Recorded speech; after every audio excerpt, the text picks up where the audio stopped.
You're on your way to enjoying clean, filtered water. Use this installation video along with your owner's manual to install your new A.O. Smith under-sink reverse osmosis filter. Before you begin, make sure you read the owner's manual in its entirety for all warnings and details on special circumstances. Let's begin. You'll need to have these tools handy, along with your box contents. First, you'll need to install the brass T-fitting. Turn off the cold water supply to the sink, then turn on the cold water knob to your kitchen faucet to release pressure. Disconnect cold water line from the threaded stem on the cold water shutoff valve. Attach threaded ends of the supplied brass T to the cold water supply line.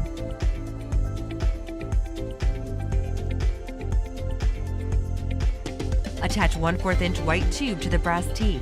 Slide the compression nut onto the white tubing. Then slide the plastic sleeve onto the tube. Place your brass insert into the opening of your white tube, and then push the tip of the white tube into the opening of the brass T. Slide your compression nut onto the threads of the brass T. Finally, tighten the compression nut around the plastic sleeve to create a seal. The next step is to install the system manifold and remineralizer holder. Select an area to mount the system manifold and remineralizer holder under the sink. Mark your placements for mounting screws, ensuring the holes are as level as possible. Drill 2 pilot holes and insert anchors and mounting screws, then mount the manifold. Screw your remineralizer holder onto the wall. Now you need to install the dedicated faucet. Make sure there's a sink top hole that's 1 1/4 inch in diameter for the faucet.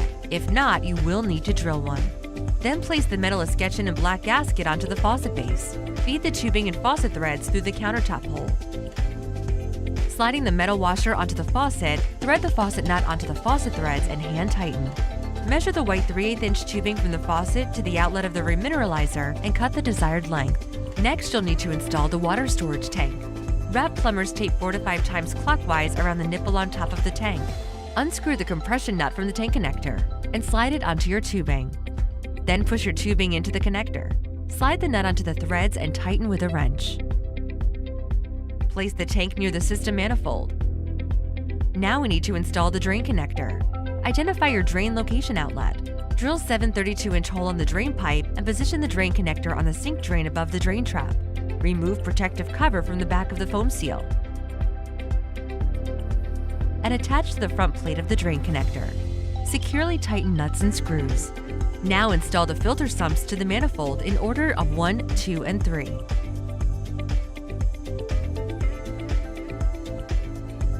It's time to connect all the tubing. Take the white tubing leading from the brass T and insert it into the manifold port labeled Inlet. You'll also need to connect the air gap to the RO membrane using the red tubing from the faucet.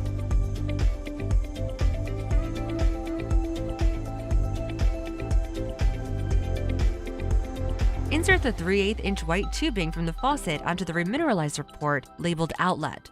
Then with 3/8 inch red tubing, insert one end into the manifold port labeled Faucet and the other end into the remineralizer port labeled Inlet. Take the 3/8 inch white tubing from the storage tank and insert it into the manifold port labeled Tank. Take the 3/8 inch red tubing from the faucet and insert it into the drain connector.